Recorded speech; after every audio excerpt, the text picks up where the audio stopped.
Meus queridos e prezados irmãos da TV Caminho Livre, graça e paz do Senhor Jesus. Nesses últimos dias eu tenho relido os textos de Daniel para que a gente não perca de vista todas as contradições, todas as incoerências produzidas pela teologia adventista acerca de Daniel 8. Foi esta interpretação fantasiosa de Daniel 8 que deu início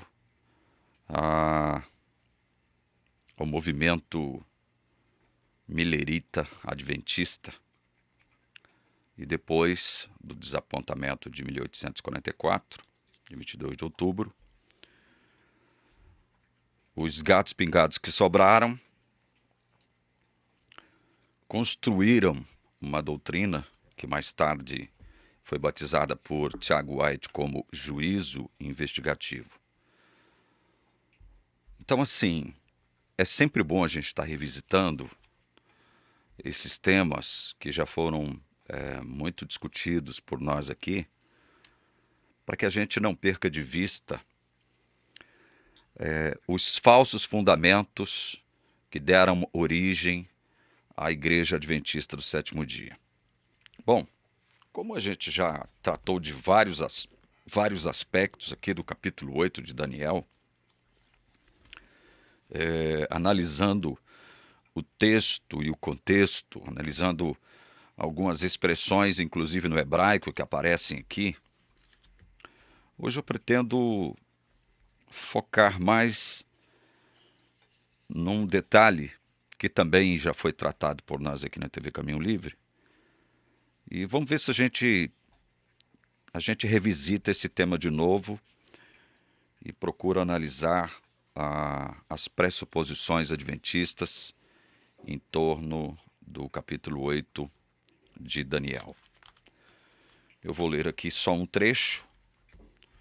Eu não vou me ater a fazer uma exegese do texto.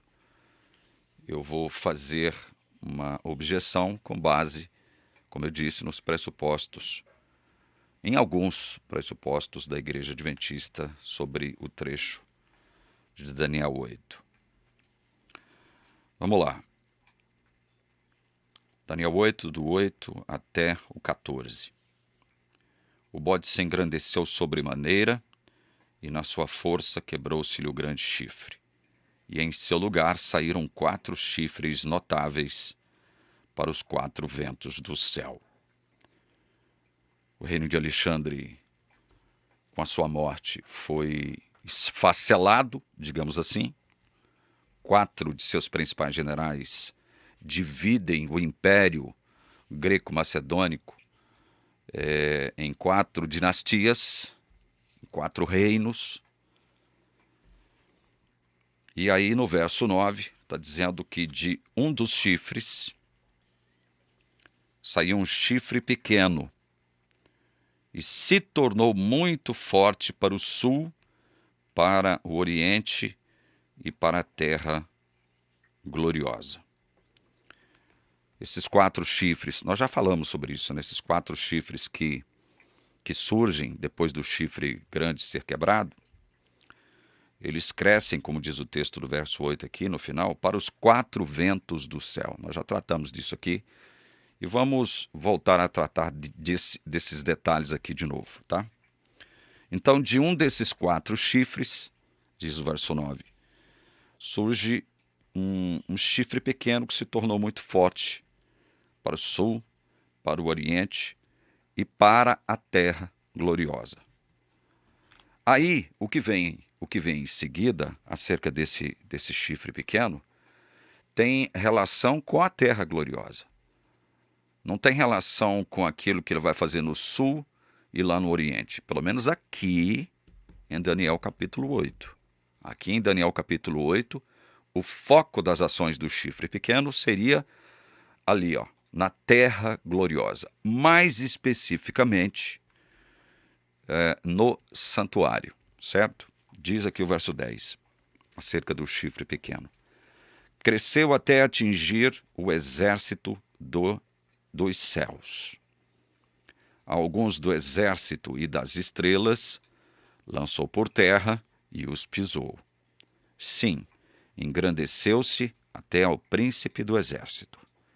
Dele tirou o sacrifício diário, e o lugar do seu santuário foi deitado abaixo. O exército lhe foi entregue com sacrifício diário por causa das transgressões. E deitou por terra a verdade, e o que fez prosperou. Depois ouviu um santo que falava, e disse outro santo àquele que falava: Até quando durará a visão do sacrifício diário e da transgressão assoladora, visão na qual é entregue o santuário e o exército, a fim de serem pisados?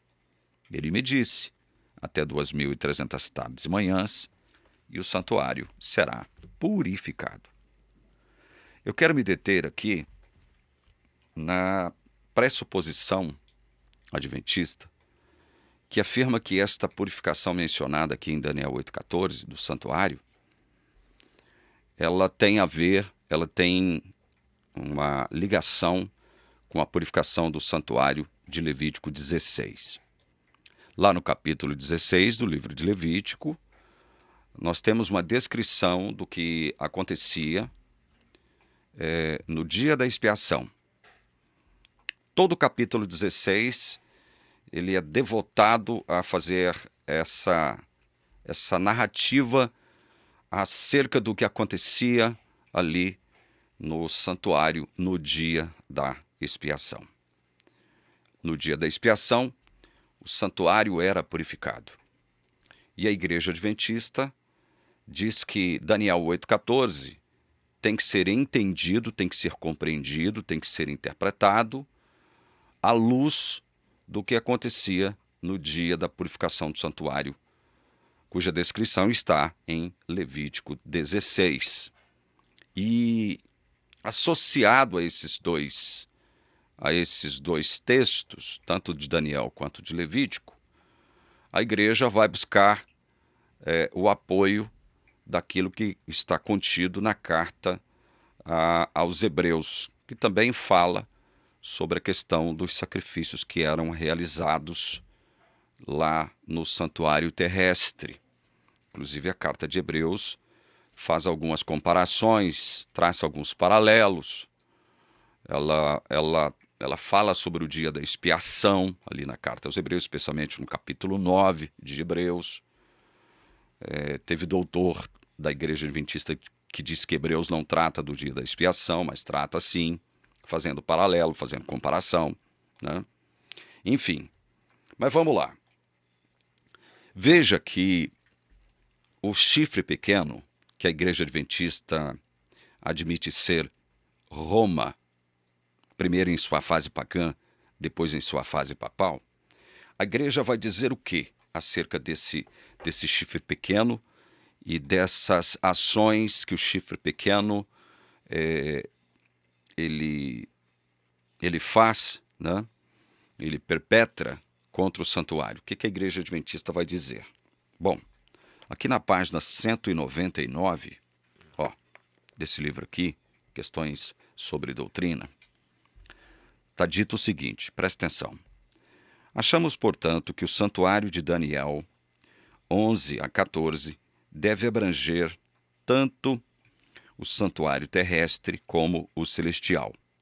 Semelhantemente, o contínuo deve representar os serviços diários regulares ou contínuos de ambos os santuários.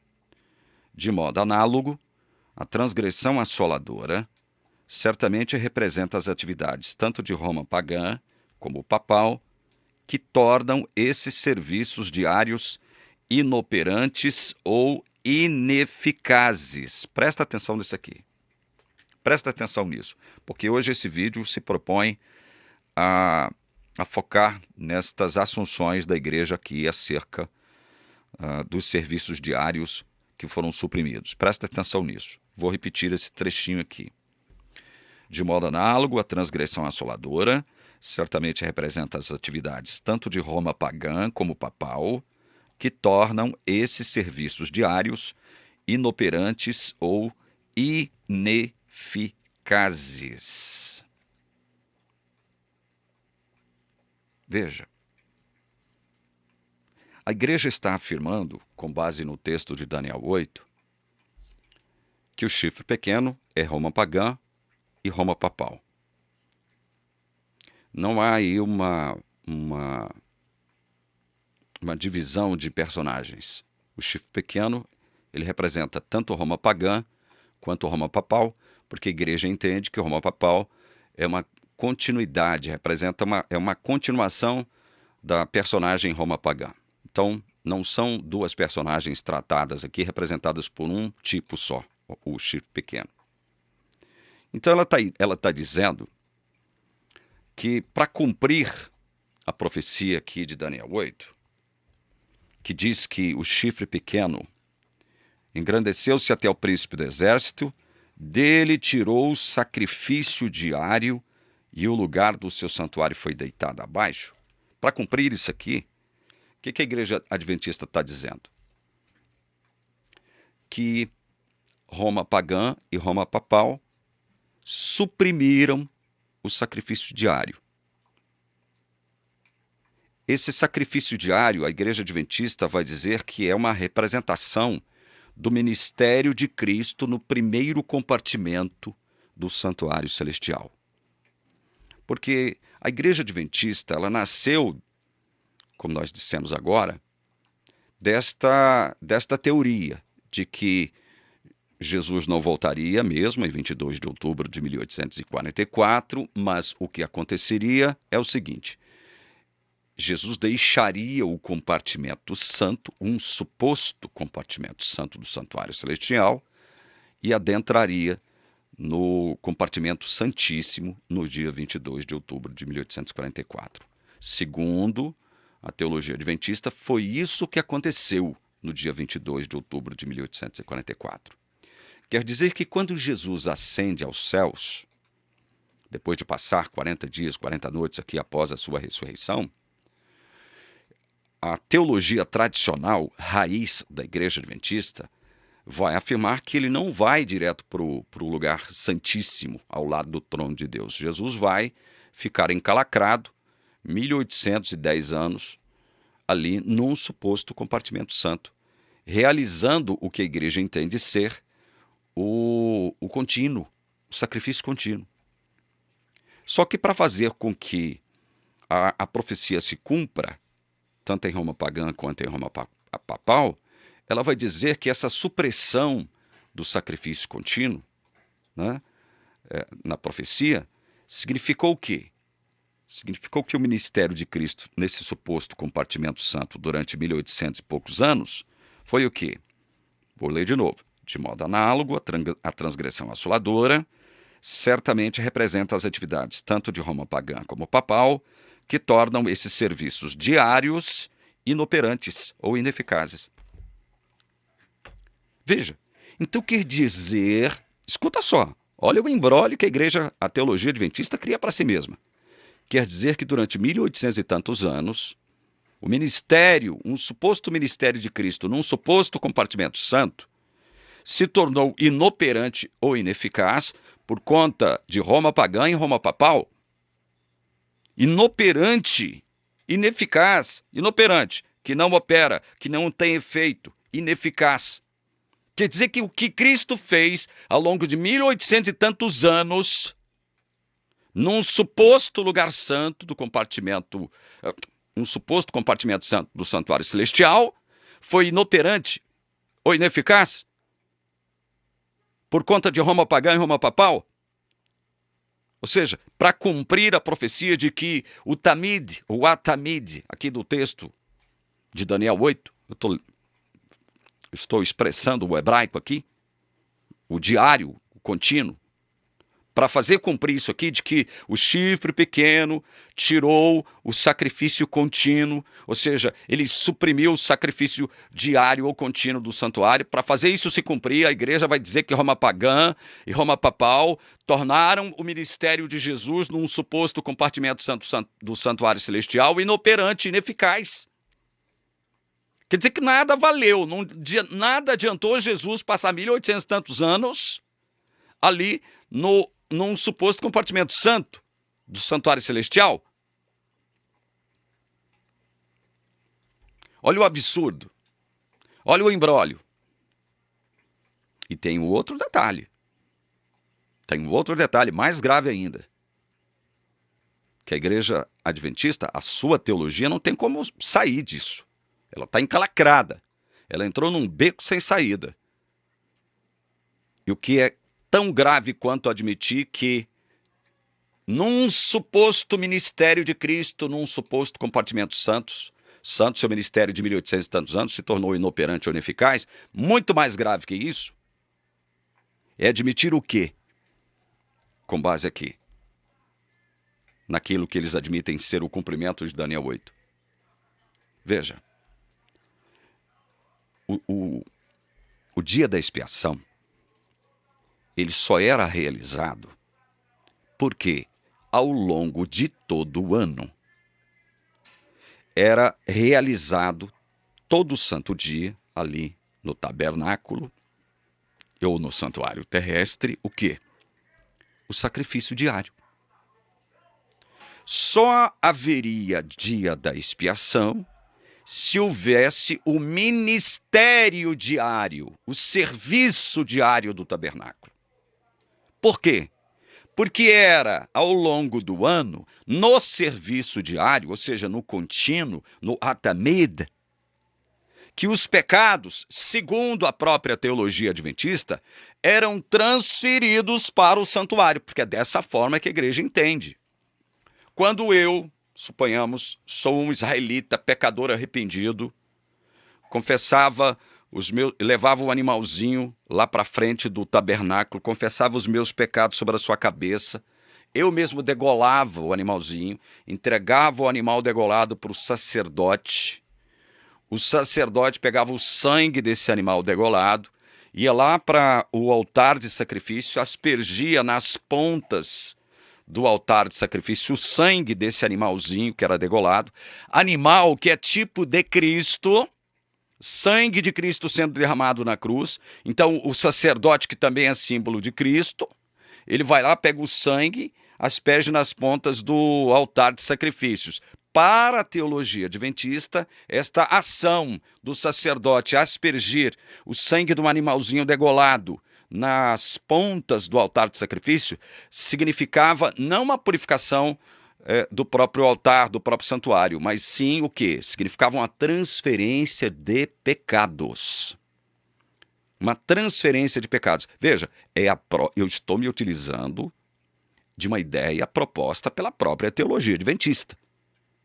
Tanto é verdade que eles vão dizer o seguinte: olha, então durante todo o ano, o santuário recebia a transferência de pecados dos pecadores penitentes, que lá chegavam com o animalzinho, degolavam, o sacerdote pegava o sangue, aspergia lá nas pontas do altar de sacrifício. Isso durante todo o ano, todo dia. Então, se não houvesse serviço diário para que os pecados pudessem ser transferidos para o santuário, qual a razão de ser do dia da expiação? Que era para purificar, dentre outras coisas, o santuário. Qual a razão de ser do dia da expiação? Então, veja, outro erro crasso da teologia adventista é admitir o seguinte, olha, aqui com base no texto de Daniel 8. O chifre pequeno fez o quê? Verso 11. Sim, engrandeceu-se até o príncipe do exército, dele tirou o sacrifício diário e o lugar do seu santuário foi deitado abaixo. Veja, se o chifre pequeno tirou o sacrifício diário, ou seja, suprimiu, não permitiu que os serviços diários fossem realizados no santuário, como é que poderia haver aqui o quê? Até 2.300 tardes e manhãs e o santuário será purificado. Como é que poderia haver dia da expiação para purificar o santuário se fora suprimido o diário. Vocês estão entendendo? Vocês conseguiram captar a contradição, a incoerência da própria teologia adventista? Ora bolas, repito de novo, se os serviços diários fossem suprimidos, como o texto de Daniel 8 está dizendo que seriam no caso de Daniel, observando aqui do ponto de vista de Daniel, o negócio estava muito à frente dele, 300 e tantos anos à frente dele, de Daniel, que estava recebendo essa visão bem anteriormente, né? Quase 4 séculos antes. Então, se os serviços diários seriam suprimidos, não haveria o quê? Dia da expiação. Simples assim. Porque a própria teologia adventista, repito, diz que nos serviços diários ocorria a transferência de pecados para o santuário, para o tabernáculo. Todo dia, pá, pecado sendo transferido. Pá. Todo dia, pecado sendo transferido. Para que no dia da expiação, 10º dia do 7º mês, houvesse o dia da expiação, purificação do santuário. Mas os serviços diários foram suprimidos. Como é que poderia haver dia da expiação se os serviços diários foram suprimidos? Responda a teologia adventista. Como é que vocês saem dessa rua sem saída, desse beco sem saída? Vocês mesmos criaram um problema insolúvel por conta dos próprios critérios hermenêuticos que vocês impuseram ao texto de Daniel 8. Vamos agora de novo voltar ao que diz questões sobre doutrina. A Igreja Adventista vai dizer que esses serviços diários foram suprimidos tanto por Roma pagã e Roma papal. E o que ela quer dizer com supressão, suprimidos? É o que ela diz aqui, ó.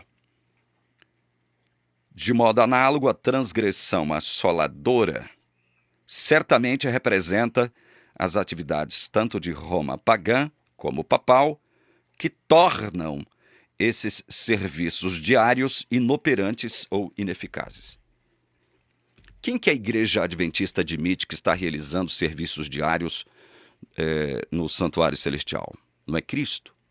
Porque vai dizer a teologia adventista, a teologia raiz, vai dizer o seguinte: quando Cristo ascende aos céus, ele não vai direto para o Santíssimo, ele vai para o compartimento santo e realizar um ministério até 1800 e tantos anos, um ministério de intercessão.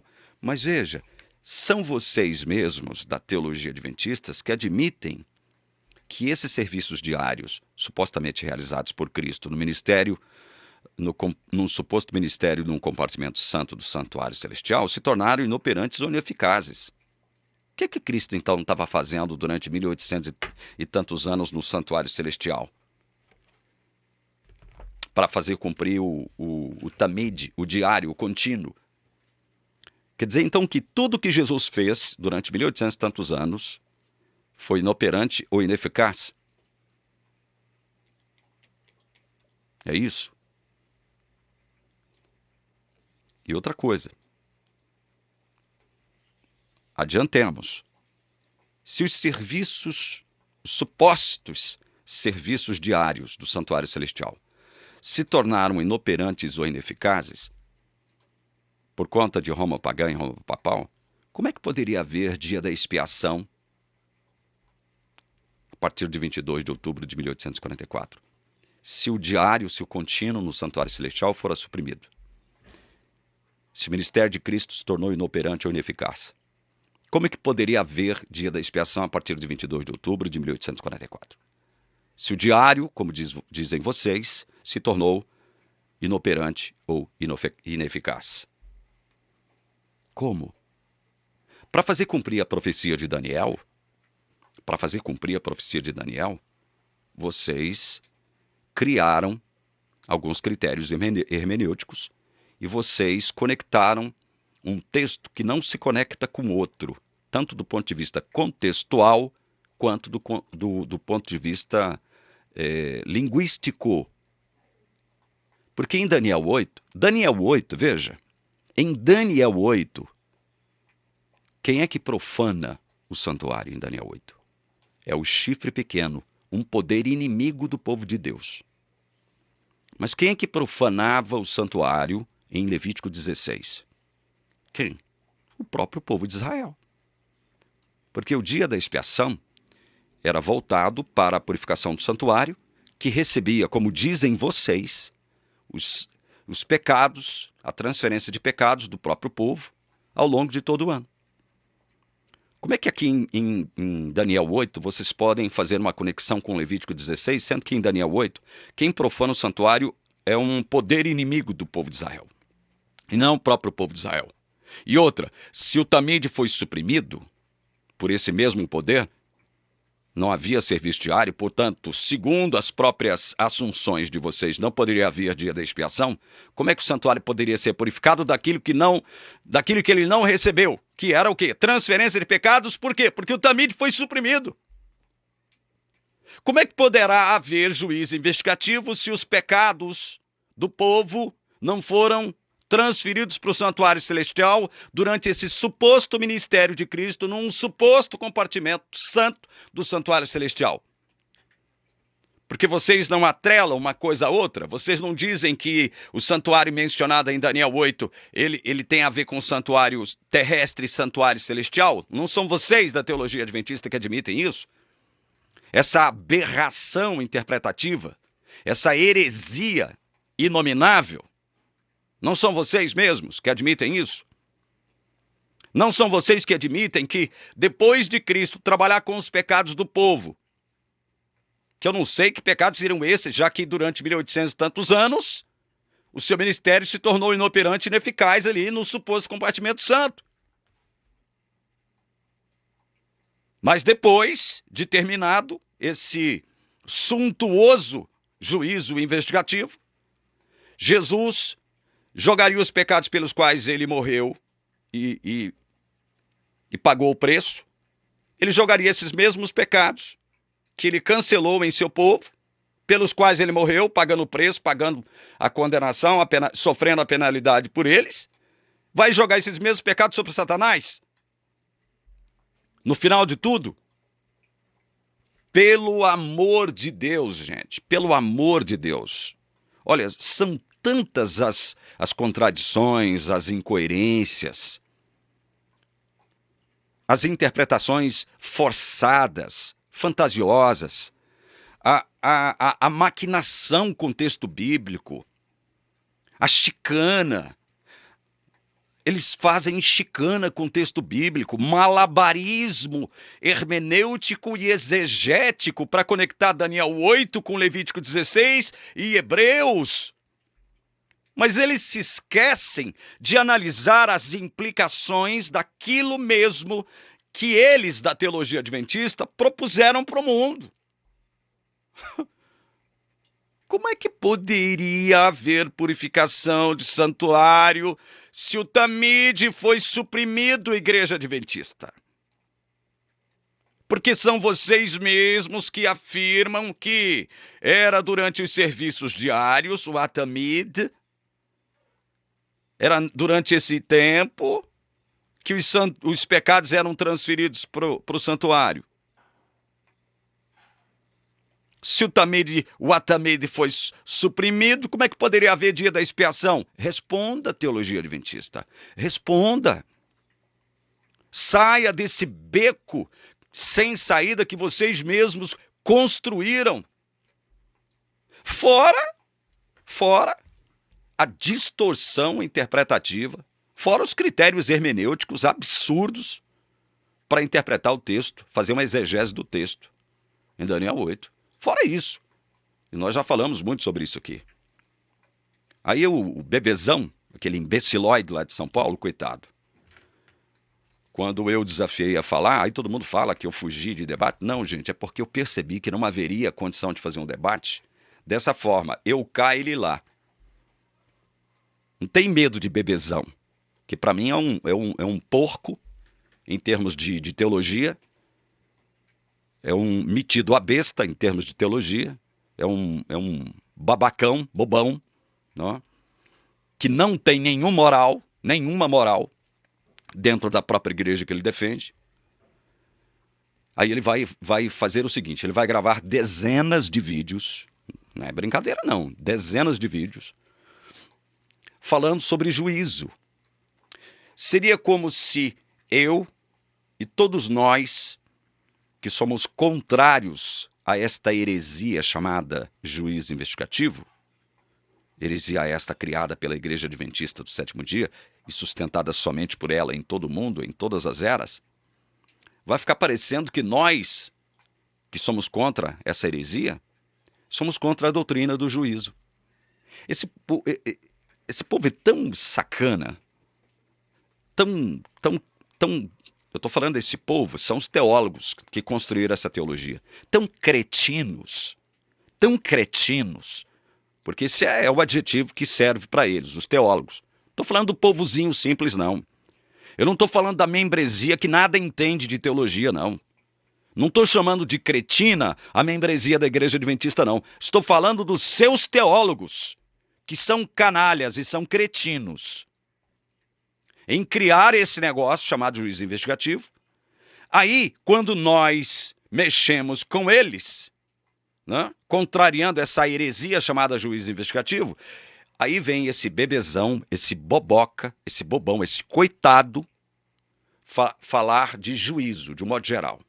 Juízo tal em tal época, juízo assim, juízo acolá, juízo ali, juízo assado. Como se nós fôssemos contra a doutrina do juízo. O juízo final. O juízo de Deus, que é uma doutrina bíblica. Veja, nós não somos contra a doutrina do juízo, seus imbecis, seus cretinos e canalhas da teologia adventista. Vocês acham mesmo que nós nos deixaremos enganar por vossas diatribes? Por vossos malabarismos hermenêuticos e exegéticos? Por vossas interpretações fantasiosas que colocam vocês num beco sem saída? Encalacram vocês num monte de contradições e incoerências, de onde vocês não podem sair porque vocês não têm respostas bíblicas para dar? Vocês acham mesmo? Sabe quem que vocês enganam, teologia adventista fajuta, cretina, canalha? Vocês enganam os coitadinhos, que são reféns de vocês. Vocês conseguem enganar os coitadinhos, que pensam, segundo as manipulações de vocês, que Daniel 8 tem a ver com Levítico 16, que por sua vez tem a ver com Hebreus,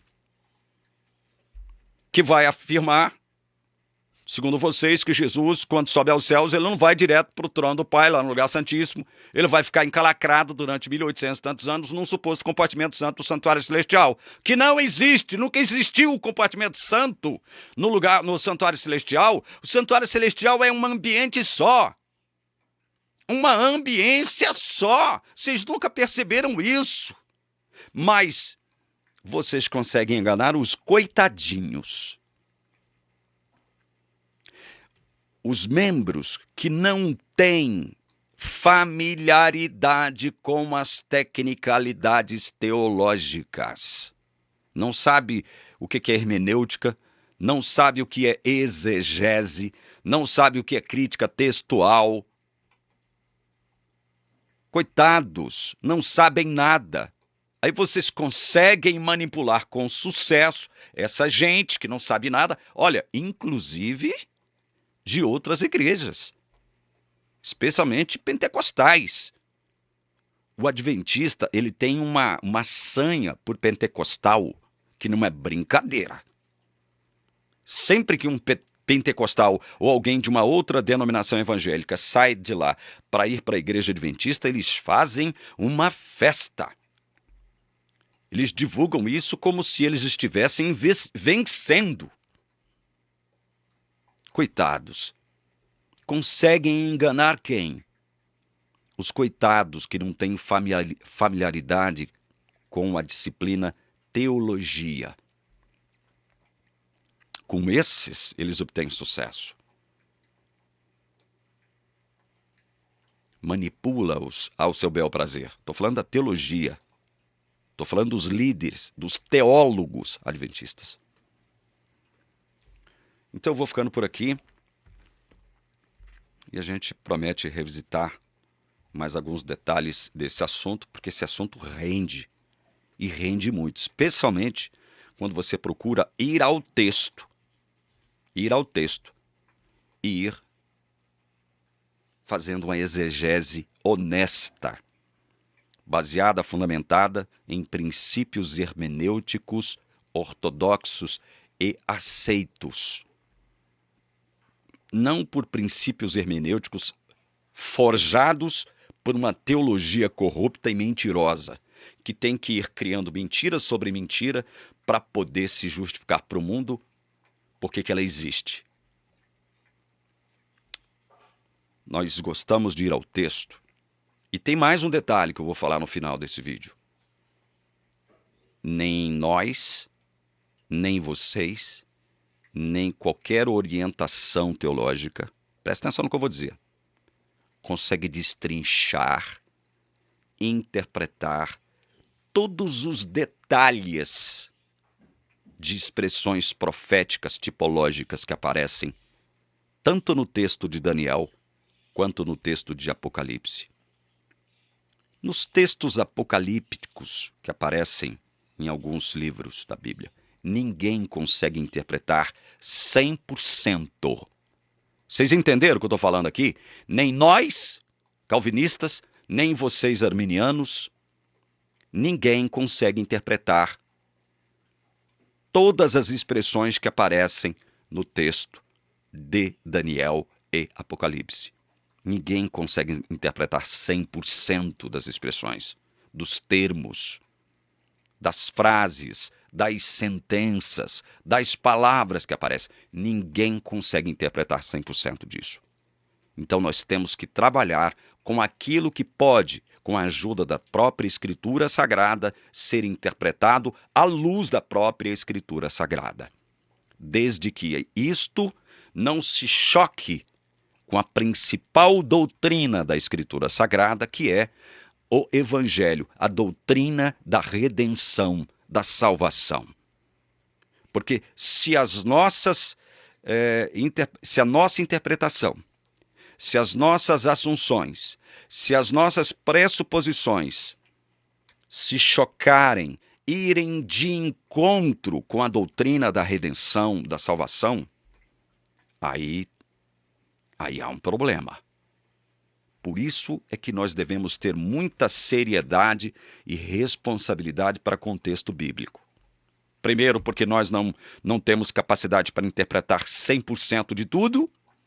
E segundo, porque corre-se o risco de criar critérios hermenêuticos falsificados, não fundamentados pela palavra, para se chegar a deduções heréticas, que é o caso da teologia adventista. É o que faz a teologia adventista, que não toma nenhum cuidado a esse respeito, de analisar as próprias implicações de suas pressuposições. É uma irresponsabilidade enorme. E olha, é maldição que eles estão chamando para si, os teólogos. É muita maldição que eles estão chamando para si, ao procurarem interpretar o texto sagrado de conformidade com as pressuposições heréticas que eles assumem desde 22 de outubro, desde 23 de outubro, para sermos mais exatos, de 1844. Porque foi no dia 23 de outubro que tudo começou a ser construído em termos de juízo, que mais tarde foi batizado por Tiago White como juiz investigativo. Vou ficando por aqui. No próximo vídeo a gente procura analisar alguns outros aspectos desse assunto, porque, como eu disse, esse assunto vai muito longe. Que Deus abençoe você, em nome de Jesus. Amém.